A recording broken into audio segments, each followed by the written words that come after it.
YCP హయాంలోనే తిరుమల లడ్డూ ప్రసాదం కోసం నెయ్యి సరఫరా కాంట్రాక్టులో భారీ అవినీతి జరిగిందని జనసేన నెల్లూరు నగర అధ్యక్షుడు దుగ్గిశెట్టి సుజయబాబు ఆరోపించారు. నెల్లూరు నగరం మాగుంట లేఅవుట్లోని జనసేన నగర కార్యాలయంలో ఆయన జనసేన నాయకులతో కలిసి తిరుమల లడ్డూ ప్రసాదంలో అసలు నెయ్యి లేదు అనే గోడ పత్రికలను ఆవిష్కరించారు.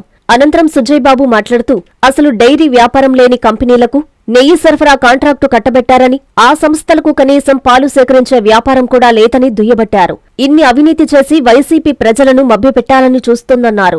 కల్తీ నెయ్యి విషయాన్ని ప్రజల్లోకి తీసుకెళ్లిన ఉప ముఖ్యమంత్రి పవన్ కళ్యాణ్ మీద ఆరోపణలు చేయడం అర్థరహితమన్నారు. కూటమి ప్రభుత్వంలోనే వాస్తవాలు బయటపడ్డాయన్నారు.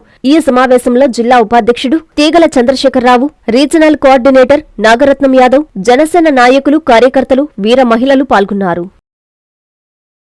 మీడియా మిత్రులకు అందరికీ నమస్కారం.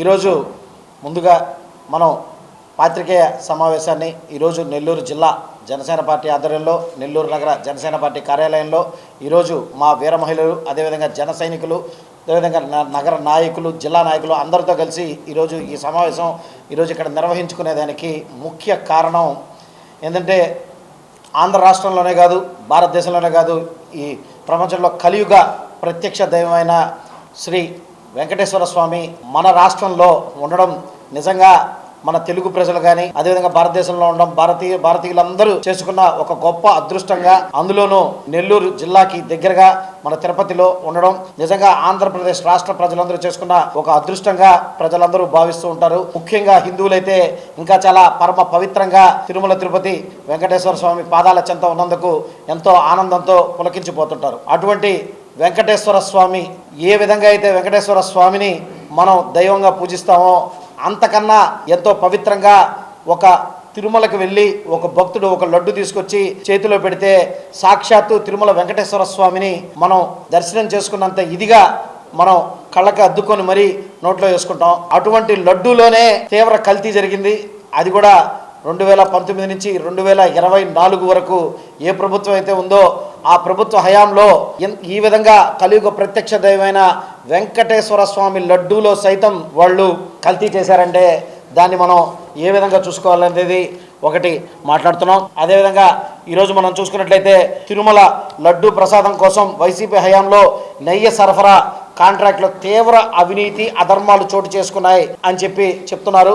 ఇక్కడ చూసుకుంటే వైసీపీ హయాంలో ఏ డైరీ కోసం అయితే కాంట్రాక్ట్ ఇచ్చారో ఆ డైరీకి, సదరు డైరీ కంపెనీకి అసలు ఆవులు అనేదే లేవు. కనీసం వాళ్ళు 1 లీటర్ పాలు కూడా ఎక్కడ తీసుకున్న దాఖలాలు కూడా కనిపించట్లేదు.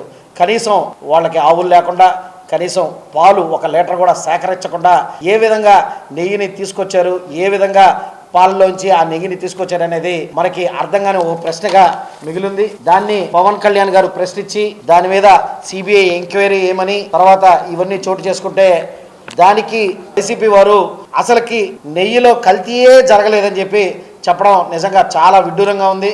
ఎందుకంటే బహుశా వాళ్ళు చెప్పింది కూడా నిజమేమో. ఎందుకంటే నెయ్యిలో కల్తీ జరగలేదు, నిజంగానే జరగలేదు. ఎందుకంటే అక్కడ అసలు నెయ్యే లేదు. వాళ్ళు అసలుకి నెయ్యినే వినియోగించిన పాపాన పోలేదు. అక్కడ వాళ్ళు చేసింది ఏంటంటే ఒక సింథటిక్ నెయ్యి వాళ్ళు ఏదైతే ప్రభుత్వం ఒక 2 సంస్థలకు అప్పచెప్పింది, ఆ 2 సంస్థలు తేల్చింది ఏంటంటే ఈ నెయ్యిలో వాళ్ళు ఉపయోగించింది monoglycerides, lactic acid, beta carotene, acetic acid, palm క్లెర్రిన్ అనే లాంటివి వాడి అసలుకి నెయ్యి లాంటి ఒక పదార్థాన్ని తయారు చేసి ఆ పదార్థాన్ని తిరుమల శ్రీవారి పరమ పావనమైన లడ్డూలో వినియోగించడాన్ని ఈరోజు మనం చూసుకున్నట్లయితే మా ప్రజల మనోభావాల్ని కానీ, హైందవ ధర్మాన్ని కానీ ఏ విధంగా వైఎస్ఆర్సీపీ పార్టీ అనేది కించపరిచిందనేది మనకి స్పష్టంగా అర్థమవుతుంది. అదేవిధంగా ఇప్పుడు వాళ్ళు తేల్చుకుంటున్నారు వైఎస్ఆర్సీపీలో సకల శాఖ మంత్రిగా అన్నీ తానై జగన్మోహన్ రెడ్డి ఎక్కడైతే తాడేపల్లి ప్యాలెస్లో కూర్చుంటున్నాడో ఈరోజు అన్నీ తానే వ్యవహరించిన సకల శాఖ మంత్రి అయిన సజ్జల రామకృష్ణారెడ్డి గారు అంటున్నారు కల్తీ జరిగిన ప్రాంతం ఏది ఉంటుందయ్యా, కల్తీ జరిగిన ఇదే ఉంటుందయ్యా అని. కల్తీ మా మనోభావాలతో జరిగింది, హైందవ ధర్మం మీద జరిగింది, మా హిందువుల విశ్వాసం మీద జరిగింది. దయచేసి మరొక్కసారి అటువంటి మాటలు మాట్లాడే ముందర మీరు ఏ మాటలు మీరు మాట్లాడుతున్నారు, హిందువుల్ని ఏ విధంగా మీరు కించపరుస్తున్నారు, దైవాన్ని ఏ విధంగా మీరు దూషిస్తున్నారో ఒక్కసారి బుద్ధి తెచ్చుకొని మాట్లాడమని చెప్పి వైసీపీ నాయకులకి మా జనసేన పార్టీ తరఫున ఒకసారి కోరుకుంటున్నాం. అదేవిధంగా ఇంక మళ్ళీ మనం చూసుకున్నట్లయితే పవన్ కళ్యాణ్ గారు 2024లో ఏదైతే మన కూటమి ప్రభుత్వం అధికారంలోకి వచ్చిన తర్వాత ప్రాయశ్చిత్త దీక్ష చేపట్టారు. ఆ ప్రాయశ్చిత్త దీక్ష దేనికి చేపట్టారంటే పరమ పావనమైన తిరుమల లడ్డూలో కల్తీ జరిగింది.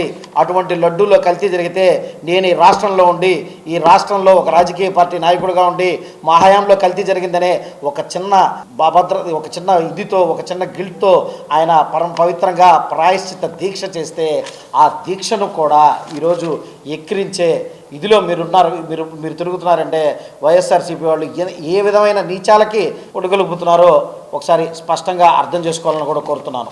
అదేవిధంగా మనం ఇంకా చూసుకున్నట్లయితే తిరుమల లడ్డూలో ప్రాథమిక ఆధారాల ప్రకారం జంతు కళేబారం కలిసిందని ఎన్డీడీబీ అనేది తన నివేదికలో స్పష్టంగా పేర్కొంది.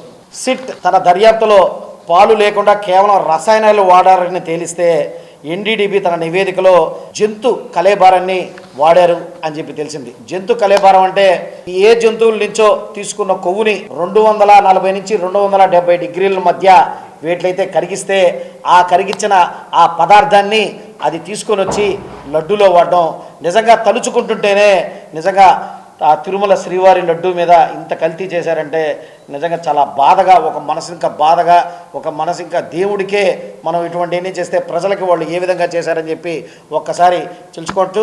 ఈరోజు ఎన్డీడీబీ సిట్ ఇచ్చిన ఆధారాల ప్రకారం లడ్డూలో అసలు కల్తీ జరిగిందని చెప్పి ఈరోజు వాదిస్తుంటే ఆడ ఓ పక్క వైఎస్ఆర్సీపీ శ్రేణులు మాత్రం పవన్ కళ్యాణ్ గారు కావాలని చెప్పి ఇటువంటి షో ఆఫ్లు చేస్తున్నారు, కావాలని చెప్పి అసలు దాంట్లో అసలు కల్తీయే జరగలేదు, అసలు ఇటువంటి దుష్ప్రచారాలు చేస్తూ వస్తున్నారు. దయచేసి మరొక్కసారి వ్యాఖ్యానిస్తున్నాం, మీరు చేసింది తప్పు. ఆ తప్పుని తీసుకొని వస్తున్నప్పుడు ఈరోజు కనీసం తప్పునైనా ఒప్పుకొని మొదటికి రావాలని చెప్పి మేము కోరుకుంటున్నాం. కానీ కనీసం అది కూడా మీరు చేయకుండా ఈరోజు ఆ తప్పును కప్పుపిచ్చే విధంగా పవన్ కళ్యాణ్ గారి మీదకి రావడం, అదేవిధంగా ఈ ప్రజల్ని తప్పుదో పట్టించడం చేస్తూ వస్తున్నారు. రానున్న రోజుల్లో ప్రజలు గమనిస్తున్నారు. ఆ కలియుగ ప్రత్యక్ష దైవం శ్రీ వెంకటేశ్వర స్వామి గమనిస్తున్నాడు. ఏదైతే మీరు చేశారో వెంకటేశ్వర స్వామి లడ్డు విషయంలో మీరు ఏదైతే చేశారో వెంకటేశ్వర స్వామి మీద ఏదైనా వస్తే ఇప్పుడు దాకా ఎన్నో ప్రభుత్వాలు కూల్పనాయి. అది ప్రత్యక్ష నిదర్శనం. ఆల్రెడీ తమకు తెలుసు, మేము అది మాట్లాడి మా హుందాతనాన్ని మేము కోల్పోం.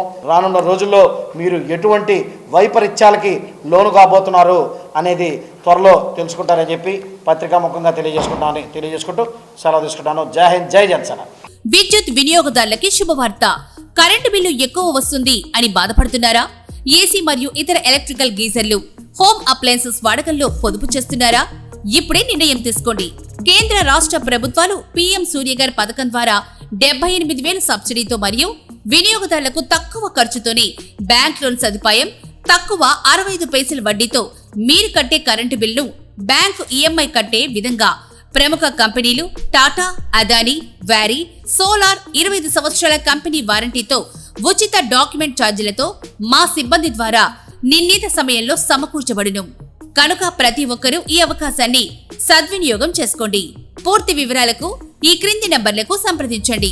9985299995, 9490471476, 9177038604. Terosol green energy solutions private limited. Andhra Pradesh అన్ని జిల్లాల్లో అందుబాటులో ఉన్నాయి.